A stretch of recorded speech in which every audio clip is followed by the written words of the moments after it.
Bueno, vamos a ver anatomía y fisiología del sistema circulatorio. Fíjense este dibujo, grábenselo en la memoria, ya lo vimos la vez anterior. Todo el árbol arterial y venoso. Acá faltan los vasos así principales intestinales, ¿no? Como para que forman la vena porta.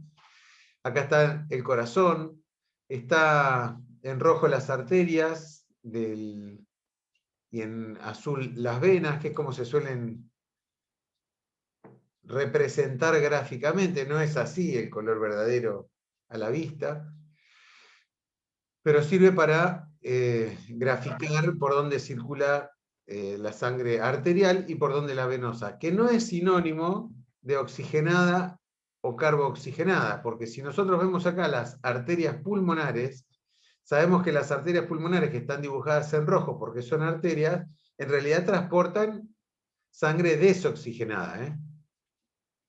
Yo siempre lo entendí como que era oxigenada y no oxigenada. No, rojo es arteria, azul vena. Esa es la regla, ¿eh? Bueno, por eso lo aclaro, para que no se malentienda. ¿Ven? Ahora vamos a ver circuito mayor y menor y se les va a aclarar un poco más.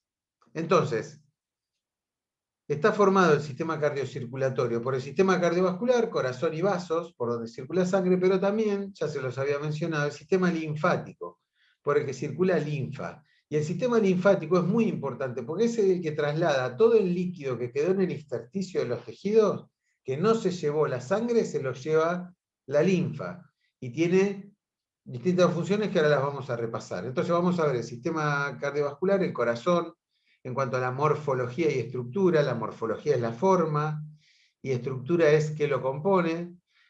¿Cómo es el tejido cardíaco? Es un tejido muscular, ¿se acuerdan?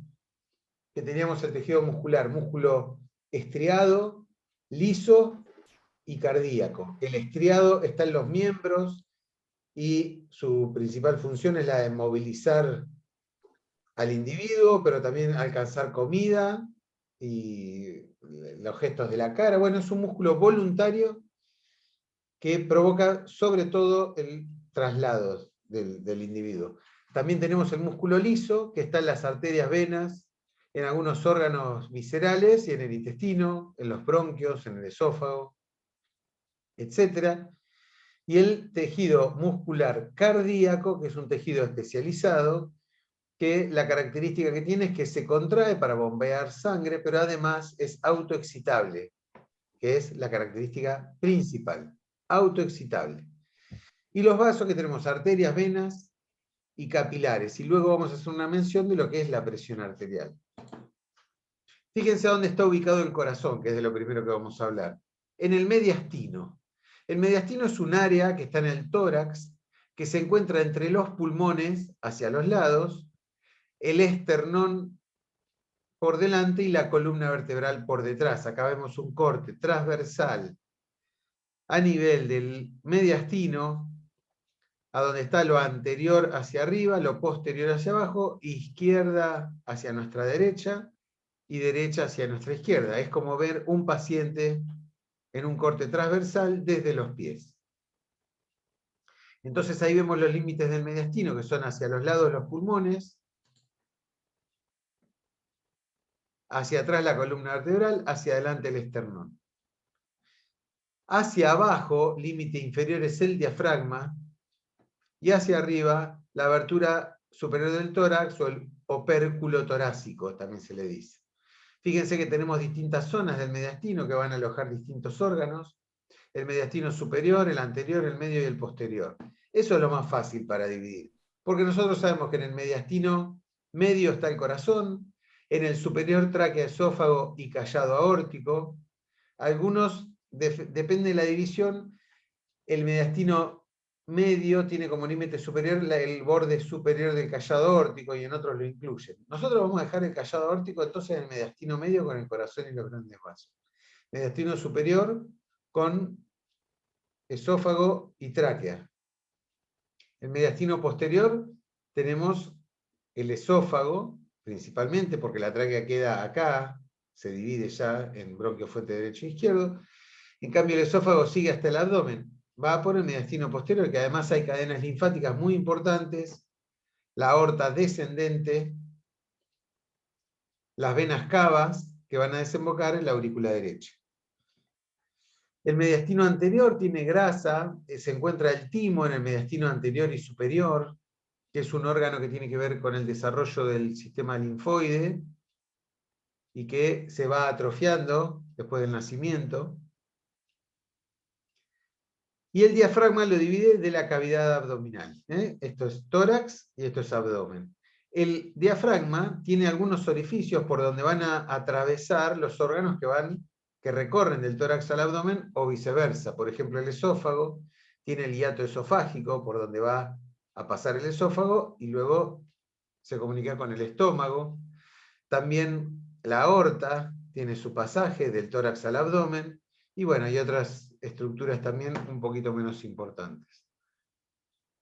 Entonces el corazón se encuentra en el mediastino medio, entre los pulmones, el esternón, la columna, el opérculo torácico y el diafragma. ¿Sí?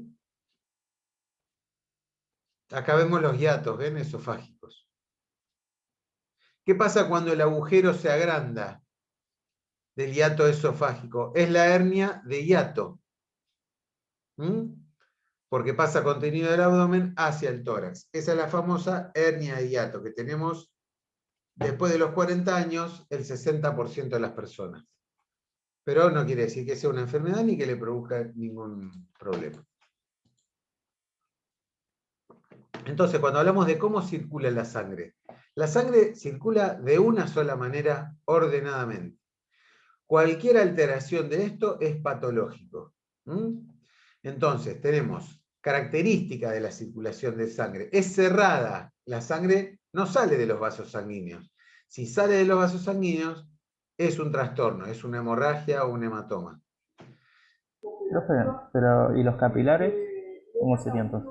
Están dentro de la circulación sanguínea. Lo que sale no es sangre, sino es líquido, proteínas y en algunos casos células inflamatorias, por ejemplo, o plaquetas. Así. No sale sangre propiamente dicha, el glóbulo rojo no sale. O los glóbulos rojos. Está bien la pregunta. Es cerrada, la sangre no sale de los vasos, aunque intercambia todo el resto de la sustancia. Es doble porque en realidad pasa 2 veces por el corazón. Hay 2 circuitos. Lo que pasa es que nosotros tomamos el corazón como un órgano, pero en realidad tiene un tabique acá en el medio, que es como si fueran 2 órganos diferentes, ¿sí? En cuanto a este concepto. La sangre circula, fíjense, por el lado derecho y luego por el lado izquierdo. Acá no hay mezcla de sangre, ¿sí? Cuando hay mezcla de sangre, es por un orificio anormal que se llama comunicación, que puede ser interauricular o interventricular. Y es un estado patológico. Por eso es doble entonces, porque están separados los 2 circuitos, mayor y menor. Y es completa porque la sangre oxigenada y la desoxigenada no se mezclan. En realidad, hay un 1% de la sangre que se mezcla y tiene que ver con lo que se llama shunt. Y por eso, vale el comentario, la sangre nunca satura al 100% de oxígeno, siempre como máximo al 99%, porque hay una pequeña mezcla de sangre arterial y venosa que hace que nunca llegue al 100%. Después lo veremos. La parte derecha del corazón solo bombea sangre desoxigenada, en azul, ahora sí, y la parte izquierda solo bombea sangre oxigenada, en rojo. Pero ven que esto de los colores es relativo y tiene que ser aclarado en cada gráfico que uno hace. Si no, puede ser malentendido. Porque está mal explicado, está mal entendido. Entonces, si yo le tengo que preguntar, ¿qué características tiene la circulación sanguínea? Es cerrada, es doble y completa. Completamente separada, quiere decir. Entonces, la circulación menor vamos a llamar a la circulación de baja presión, que viene desde los tejidos desoxigenada a baja presión y por los vasos pulmonares va hacia el pulmón.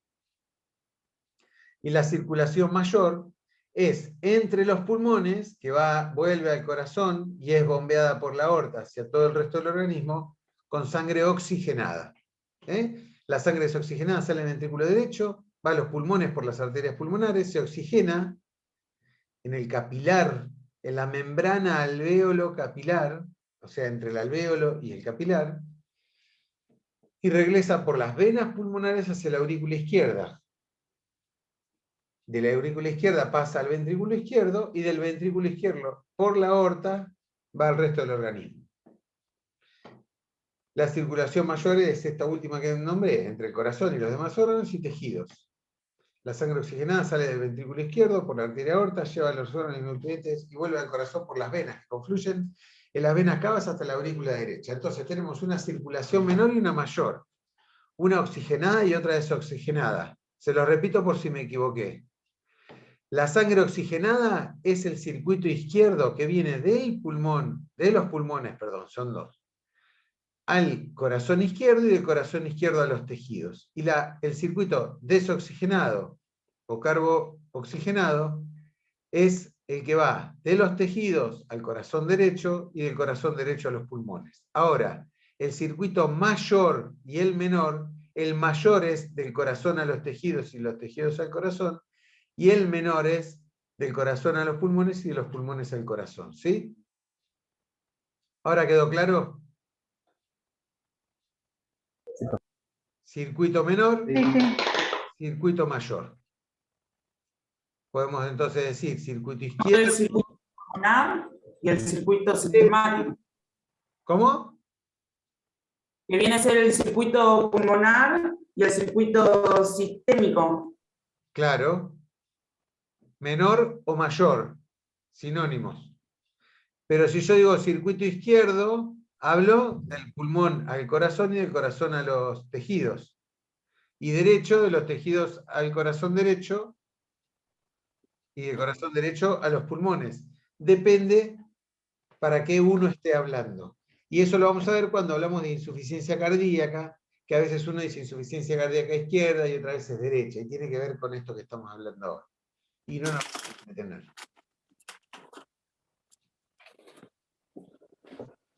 Entonces el corazón va a tener una morfología y una estructura.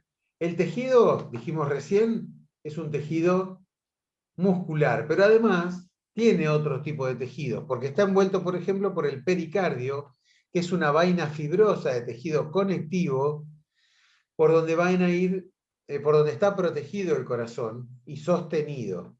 Recubre el corazón y los grandes vasos. Y está el epicardio, que es como un papel film de tejido fibroso que está adherido, bien adherido al corazón. Entre el pericardio y el epicardio hay unos escasos 5 mililitros de líquido que los lubrica, y estas dos capas es bueno que estén con ese lubricante para que pueda latir y moverse el corazón sin ningún tipo de resistencia dentro de esa cavidad o de ese saco pericárdico. Cuando se acumula líquido o sangre o líquido acumulado en epi y pericárdico, se lo llama derrame pericárdico. Y lo que hace es, como esa vaina fibrosa es rígida, achica el corazón porque se acumula líquido entre esas capas. ¿Se entiende? Es un estado patológico que lo que provoca es un mal funcionamiento del corazón. Puede ser, por ejemplo, en una insuficiencia cardíaca o en una pericarditis que acumule líquido, o puede ser en un traumatismo que acumule sangre. Entonces acá estamos viendo, como siempre hay que aclarar lo que estamos viendo, una imagen, un gráfico del corazón y los grandes vasos visto desde la cara anterior. Y el corazón tiene dos ventrículos y dos aurículas. Este es el ventrículo izquierdo, donde ven la flechita. Y este es el ventrículo derecho. ¿Por qué se ve más grande el derecho? Porque el derecho está en la cara anterolateral del corazón. Y el izquierdo en la posterolateral izquierda, ¿no? El ventrículo izquierdo, como sale la aorta y va al resto del organismo, va a ser un músculo grueso, más grueso que el derecho, porque tiene que hacer mayor fuerza y vencer mayor resistencia. Por lo tanto, como todo músculo que se ejercita con mayor peso, se agranda, se hipertrofia y es más grande. Y el ventrículo derecho es más pequeño y más fino, porque la circulación menor, la que va por las arterias pulmonares hacia los pulmones, soporta menos presión y entonces necesita menos músculo. Acá estamos viendo la aorta y su callado y la arteria pulmonar, izquierda y derecha. Esta es la izquierda y por detrás va a estar la derecha, que en este caso no se ve en el gráfico. Acá vemos la vena cava superior y la inferior como desembocar en la aurícula derecha. Esta grasita, así como una solapita, ¿vieron como la solapa del saco? Es la orejuela, que contiene algo de sangre adentro, pero es así como un apéndice que tiene la aurícula derecha, y la aurícula izquierda también tiene una orejuela, y ahí se está viendo parcialmente.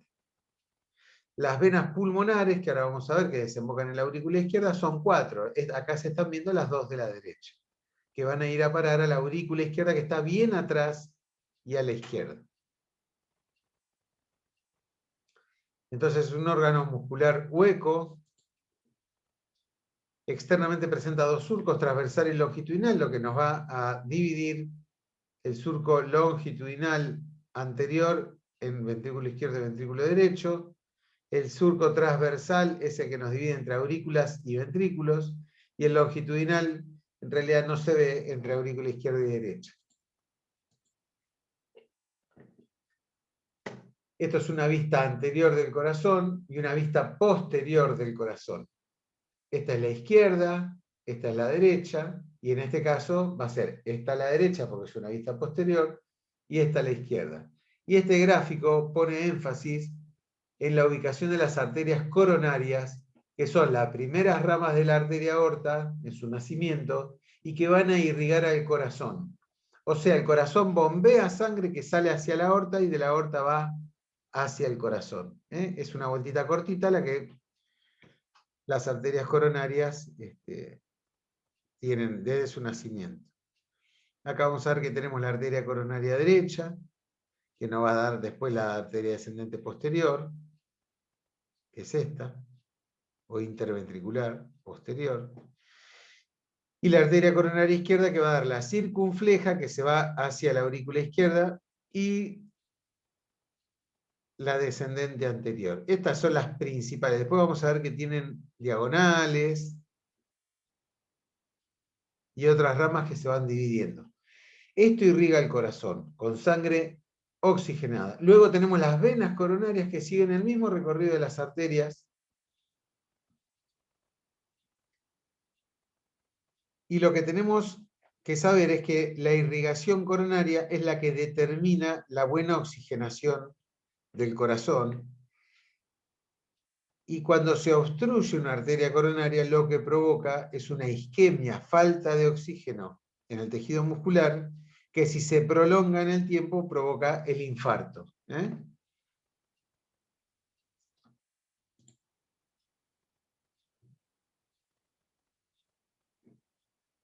Vamos a tomar asistencia, ¿sí? Enciendan los videitos. Profe, ¿podés repetir eso que dijiste a lo último? ¿Qué es lo...? Las arterias coronarias son las que irrigan el corazón. Cuando se tapan, se obstruyen o deja de circular sangre por una de ellas,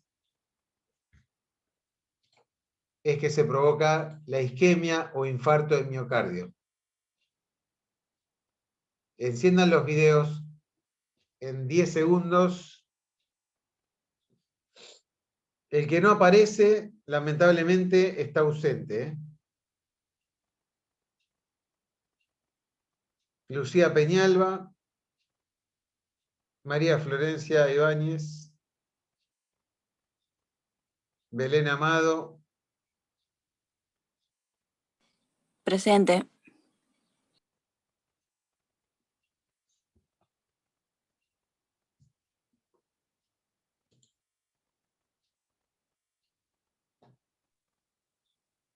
¿Hay que decir presente, Mariano, o directamente lo estás anotando desde tu Creo que dije. Porque no tenían el video encendido. Bueno, yo te presento. Marina. Fittipaldi. Lo tengo prendido, profe, no sé por qué no se ve. Micaela, ahí de Micaela. Melissa.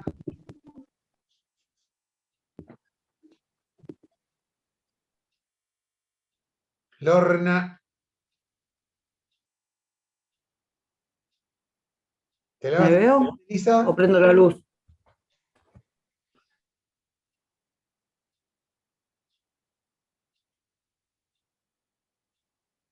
Bueno, ¿se entendió entonces hasta ahora?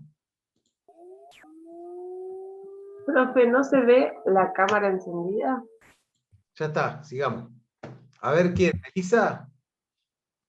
¿Quién habló? No, yo no fui. Lorna habló. Yo, profe, pasa que se me tilda todo. De la guardia. ¿Cómo? Yo pregunté si se veía la cámara.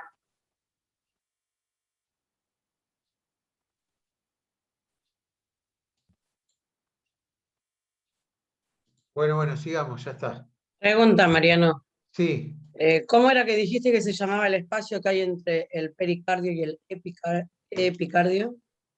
cavidad pericárdica. Lo que pasa es que es una cavidad virtual. Ya van a ver que muchas veces decimos cavidades virtuales cuando en realidad son dos superficies pegadas una con otra, como es la cavidad peritoneal, la cavidad pericárdica, la cavidad pleural, la cavidad meningea. Son en realidad dos superficies que están lubricadas con algo de líquido y que se deslizan, pero nada más. Cuando están ocupadas siempre es un estado de patológico, de anormalidad.